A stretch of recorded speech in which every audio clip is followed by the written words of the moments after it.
Good. Yeah. Sorry about the time mix up. I forgot I had a yoga class and I was trying not to be dripping sweat when I showed up. Really get that. No, you're so good. I have a cat crawling on my lap. Sorry. Um, Oh, but so I think we'll just jump right into it if you're good with that. yeah. So I hear you're from St. Louis. I am. I Yeah. am also from St. Louis. No way. So obviously I have to ask, where'd you go to high school? I knew you were going to ask me that. Kirkwood. That's awesome. I went to Ursuline, so we went in the same neighborhood. Hey. Yeah, I played lacrosse in high school and I remember being at your school playing at some point. Oh yeah. That's Yeah. typical. Yeah, I played lacrosse too. And for some reason we were always at my school. Like I feel like we had so few games elsewhere.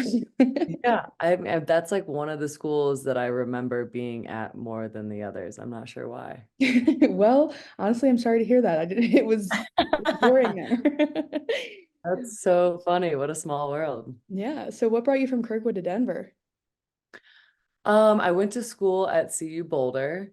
So I moved out in 2008 and I was going to CU Boulder and then I kind of started getting into more into electronic music like immediately once I moved to Colorado. And then I started producing my sophomore year of college. I just kind of like dove in head first. I was just like so fascinated and blown away by like what I was hearing that it kind of just like cracked me wide open. And I was like, I need to know how to make that. That's awesome. So what did like the beginning of that journey look like for you? Like how did you start producing? Um, well, I got my brother's a musician and I got him the software that I use for Christmas one year. And he just gave me the demo. It came with like a little CD-ROM disc demo, and he gave it back to me and was like, "You should hold on to this." You know, he always knew that I was envious of his like musical talent and that I like wanted to be musical, but I never really stuck with an instrument, so I thought it was too late. And then I just kind of took the demo and went down a YouTube rabbit hole, and then I went to Guitar Center and I bought a controller. um, yeah, I mean, honestly, it was like the most experimental beginning. I was just like, I'm gonna find as much information as I possibly can. That's awesome. Do you find that like the other artists that you work with ha also have like a DIY background? Like is that how a lot of people start with electronic music? A lot of people that I came up with did for sure because I feel like there was less information around. I started producing 12 years ago, maybe longer. I don't know. I can't do math right now. Uh, 2010. So that's like 14 years ago. That's crazy. Yeah. Um, yeah, so that's like when I really started and like, there's so much information out there now and there's like people go to school for, electronic music and there's like DJ producer schools, but like I don't think any of that existed when I first started out. So like I didn't really have a choice. I was just kind of like you know, just threw myself to the wolves and started going to record stores and digging for vinyl and yeah, just like chopping stuff up and being like, let's see if I can figure out how to mash this with this. Yeah, that's so sick. Yeah, I had like the same, like I grew up kind of like half-assing a bunch of instruments and then like never really found the niche. I think that's so cool that you like found your niche like later. That's awesome. I feel like I don't really Yeah. hear a lot of that like with musicians. It's always like, oh, I started when I was two. Yeah, I mean, my dad was in bands, my brother was in bands, and like I dabbled, I played piano and I played cello, like younger, but I kind of did like the sibling thing and I was like, well, that's his thing. He's the musician and like I'm the athlete or whatever. Mhm. So I kind of just like shied away from it, but the older I got, I was like it was just like pulling on my soul. I was like I need to end up in that world, you That's know. and now you have ended up in that world. So Yes. you're like you play in a lot of different scenes. Yeah, like you're kind of everywhere. I see you on a lot of festival lineups, a lot of that kind of stuff. So now that you're Denver based, are you like, do you have a preference for the Denver scene? Is there like a massive difference between the Denver scene and other scenes that you've played? Um, Denver is amazing. I think it's my favorite place to play. Because this is the scene that kind of raised me. I Mhm. feel like, most of my diehard fans are from here and have seen me go through the struggles, and like I feel like the sense of like people being proud of me, seeing Yeah. this whole journey from start to finish. I feel a lot of that when I play here, which is really cool. It's been crazy to watch the scene explode over the last 10 years because, it wasn't always the bass capital of the US. Yeah. It was like it's become this other thing, which is cool. I feel like I expected that. There's such a amazing, music scene here, and just like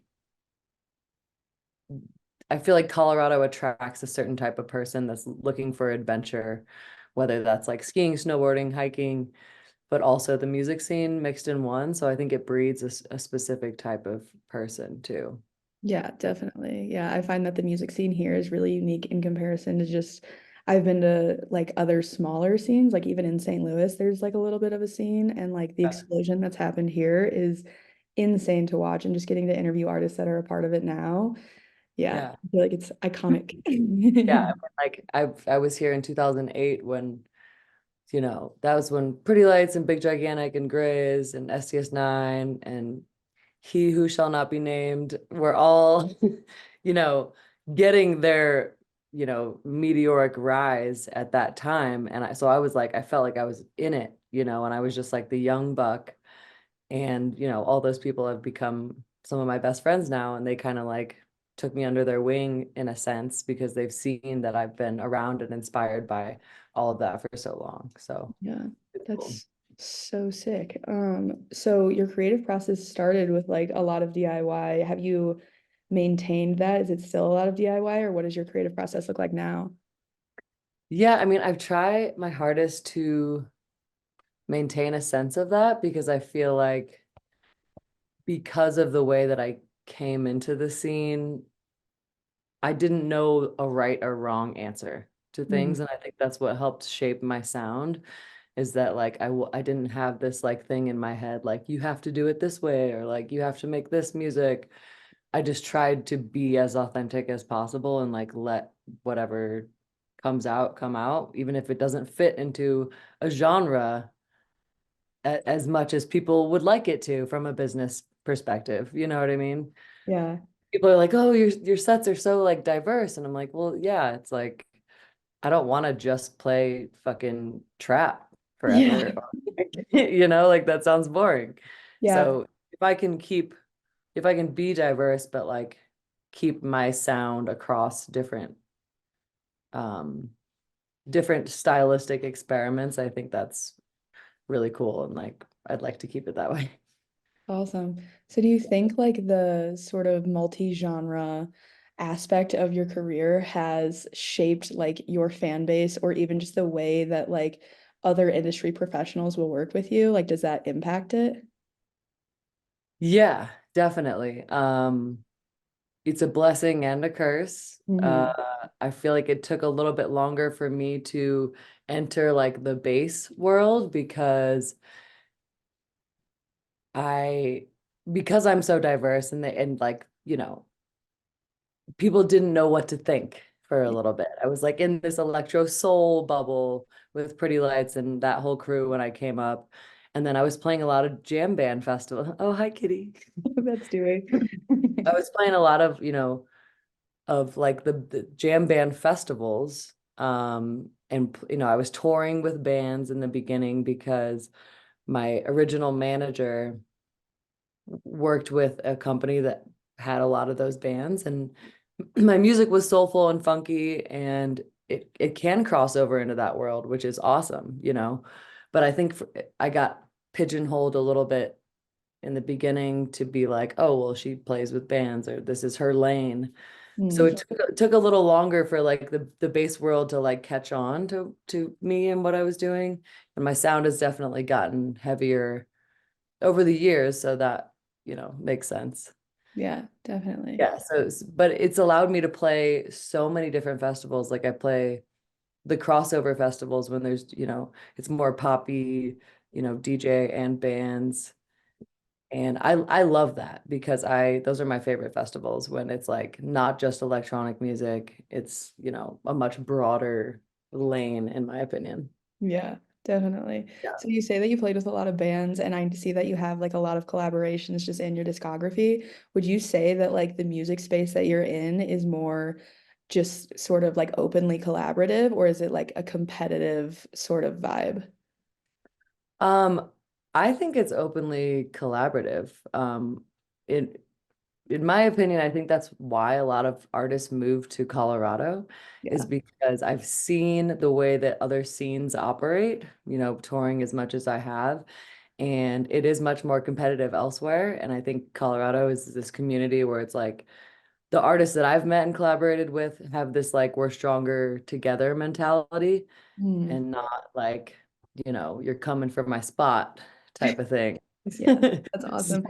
Yeah, so I feel like that varies a lot just based on the sort of place that you're in, is yeah. what I hear from a lot of musicians. So I love that you found at least the niche that you're in to be like a really collaborative space. I feel like that makes things a lot richer.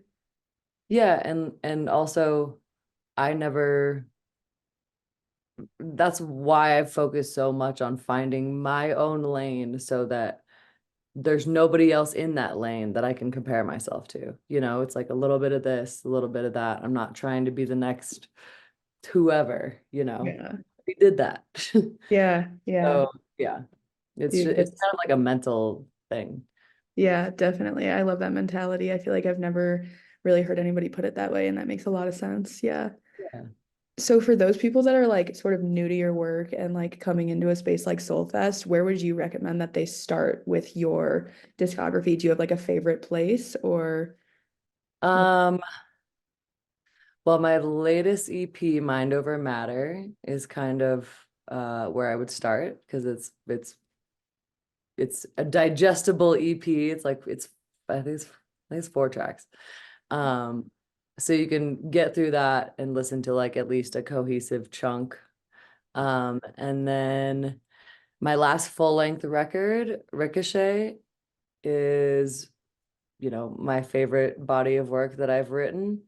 In a live setting, you'll probably hear a lot of like the remix VIP versions of that too. So there's actually 2 volumes of remix. There's 2 remix albums for that. okay, Uh, so yeah, I would start with those 2 things and just kind of that's dive in awesome. or listen to a live set on SoundCloud because my catalog is pretty diverse. So if you're trying to get a feel for what I'm going to sound like live, there's some live sets up there too.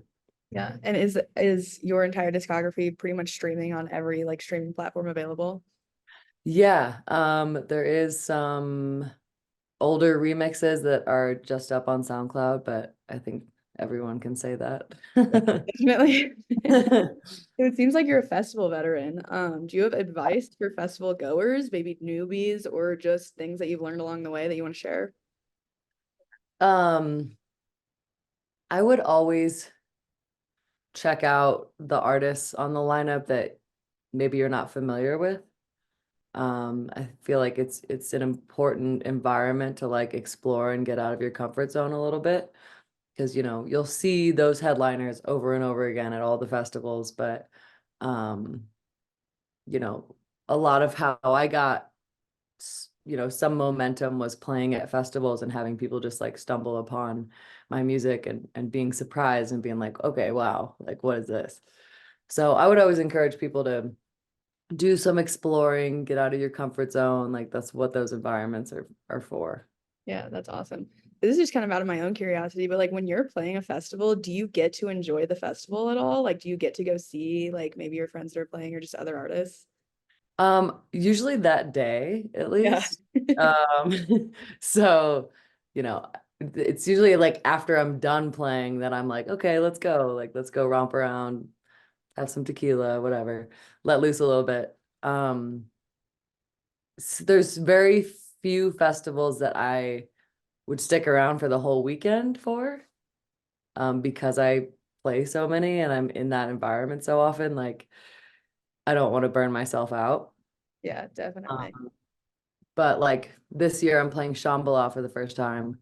If I don't book anything else that weekend, I'm going to stay the whole time because everyone has told me that it's their favorite festival.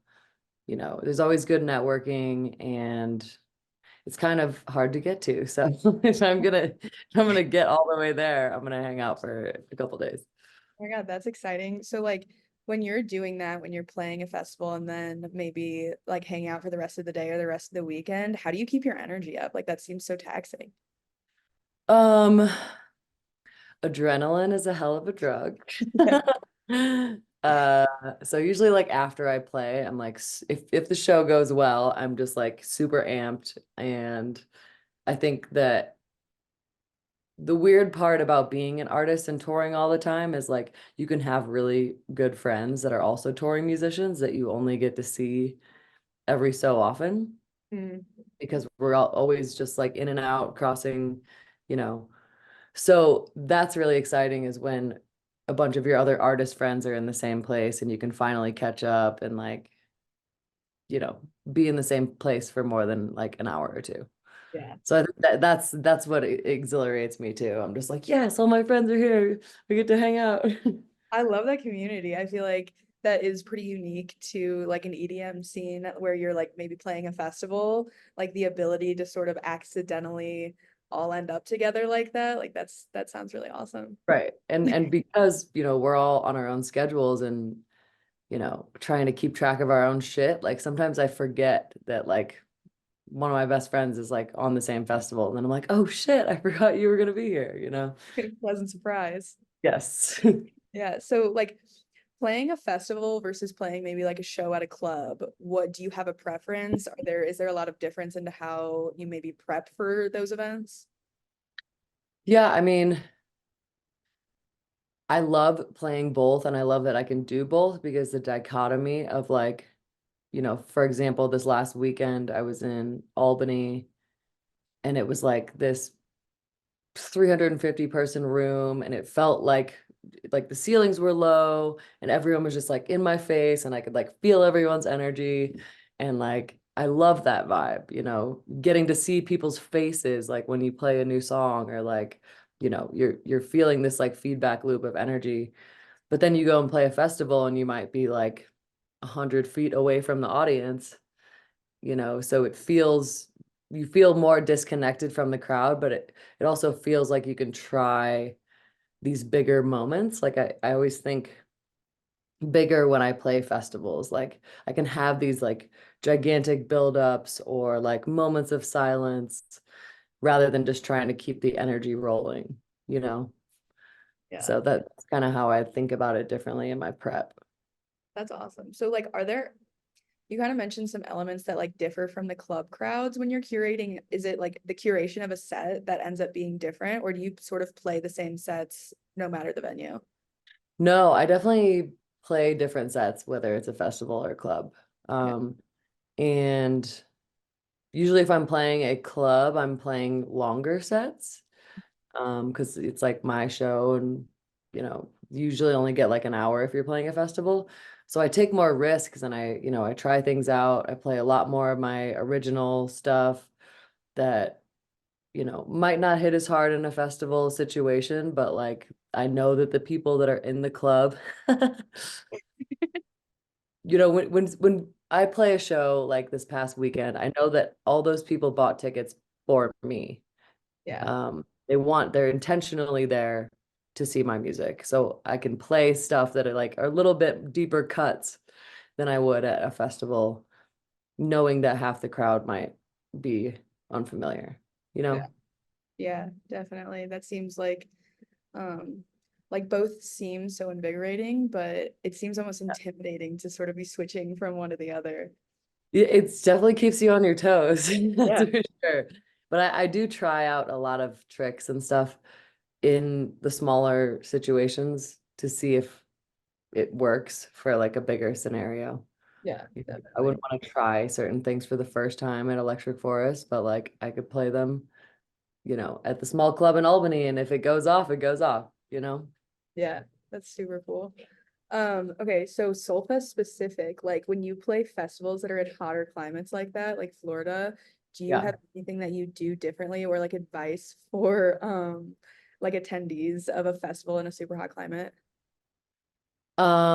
Drink lots of water. That's should be obvious, but you forget sometimes. Um, it's intense, like especially if you're there for like, days on end. Um, yeah, lots lots of water. Yeah, I that's actually have a funny story about playing a Florida festival, and I wore like a windbreaker. And I started sweating so much that it was like stuck to me and was like trapping all the heat inside my body. But like I knew I had already sweat so much that like I couldn't take it off. So I just had to like You're like plastic wrapped. it literally felt like I was just like suction cupped. So I learned that lesson. Wardrobe is important. Yes, noted. Uh yeah, so definitely be aware of what you're wearing too, I guess. That makes sense. Yeah. So along the lines of like stories from festivals, do you have a most memorable or like a favorite experience so far? Um, Lollapalooza last year was pretty crazy. Oh, really? Because I'm from St. Louis, Yeah. that was like the first festival I ever went to. My older brother took me when I was in high school, and just to be there now playing was just like the most full circle feeling I've ever had. I was just like pictured myself back in the day. It was the year that Daft Punk played. They were one of the headliners. And I Oh, just remember like losing my shit, just being like, what is going on? yeah. So to like know that I made it to the point of playing that festival, which I never even would have thought that I was gonna be a producer back then. Yeah. So that was a pretty special feeling. Wow, that is crazy. I feel like that's like every St. Louisan's dream. Like really Yeah. Lollapalooza is like the only festival that you really grow up knowing, or at least like me and my friends, like that's really the only one that anybody ever like Yeah. to because it was so close. So to go and then play like that must be crazy. Yeah. They treated me like a princess. It was like they had this Lollapalooza style suite. Mm. So they like dressed me up and like did like a photo shoot, and then they like gave me a bunch of clothes Wow. to rep. It was like the most like rock star I've ever felt. It was really awesome. That is so cool. Yeah. In your opinion, like what makes a successful festival from like the perspective of you, the artist, and also as like an attendee? Um, Definitely like attention to detail. Mm. Um, I've been to festivals that are well run and ones that are not. Mhm. And the ones that keep the attendees in mind, I think that's the most important, is like keeping everyone safe, making sure there's water stations and that the bathrooms are clean, like especially for long haul people and camping festivals and stuff like that. Like you can tell the ones that are actually like didn't skimp on their staff or this or that. Um, and that everyone is in a good mood. When festivals are well run, everyone that you talk to, when I show up and the first people that greet me are like, oh my God, like, we're so stoked to have you. Like, here's this and this and this, we'll take care of you. Like, that's a better feeling than showing up and like, you know, nobody gives a shit. Yeah, definitely. Yeah, I feel like I hear so many like horror stories about festivals and just like the lack of attention to detail and the way that that can so hardcore impact everybody's experience. And then like the extreme ones like Firefest and like where you get Yeah, really. I'm not gonna name any names, but I did play a festival a couple years ago, and they like didn't think about a ride for me back to my hotel, and I was like playing really late at like I ended at like 3 a.m. or something, and I was like, you guys gonna get me back to my bed or and they were just like, oh, and like whoever I talked to was like super fucked up by then. Everyone I talked to was super fucked up. And then this like crew of people just like adopted me and they were like, we're sober, we'll take you back. And I'm like, thank you. Like, Yeah. what the hell? Sounds to me that's scary. Yeah, like you don't want to have to worry about that shit, especially when you're, you know, now I travel with the tour manager for most festivals at least. Yeah. So yeah, but when I was traveling by myself, it was like I thought inherently those things would be taken care of and sometimes they weren't. Yeah, so easily preventable too, like just a random little, Yeah, yeah, yeah. definitely. Do you have advice for like emerging EDM artists who are aspiring to play festivals? Um, Networking is a huge part of that, Mm, of the music industry in general. I think, and that involves just like paying attention even, make some goals for yourself, immerse yourself in the communities that are right in front of your face, connecting with other artists. And when you play events, pay attention to who's working. Like I always became friends with a lot of the artist relations people, and like I would see them over and over again at different festivals. And it's like, you know, listen and learn from what's going on around you because there's a lot more to the industry than you realize when you're first starting out. So that makes sense. I think community is a huge one though, is just like having a support system, immersing yourself in, whatever is exciting in your city and, showing face and showing up for people that you support because it's like a two-way street. Yeah, definitely. That's how like with Denver Links Radio, like I feel like all of our success has come from like connections alone. Like there's Yeah, no relying on any sort of like mainstream anything to pick you up and like put you somewhere. totally. I mean, it's all like grassroots based. Yeah. And if you find a community and you support each other and have that we're stronger together mentality, whether it's from an artist perspective or supporting up and coming blogs or this or that, it's like just have an open mindset and don't make it all about you because it's not about you. Yeah, definitely. I love that. That aligns with our mission That's where heavily. you will fuck up. Yeah, for sure. So when you're like planning your sets, when you are playing, are they pretty thoroughly planned, or do you have like elements of spontaneity that you like to throw in there just based on like feeling? So when I'm doing my Maddy live sets, it's kind of my hybrid DJ setup with Ableton and two drum pads. Mhm. Those are a little bit more planned out because they're mostly my own music. But there's definitely, I set myself up that I can pivot to certain vibes if I wanted to. Um, because it's my own music mixed, it's probably like 80% of my own stuff now. Yeah. It's more of like a showcase of my songs versus when I do a DJ set, it's like much more on the fly. Mm.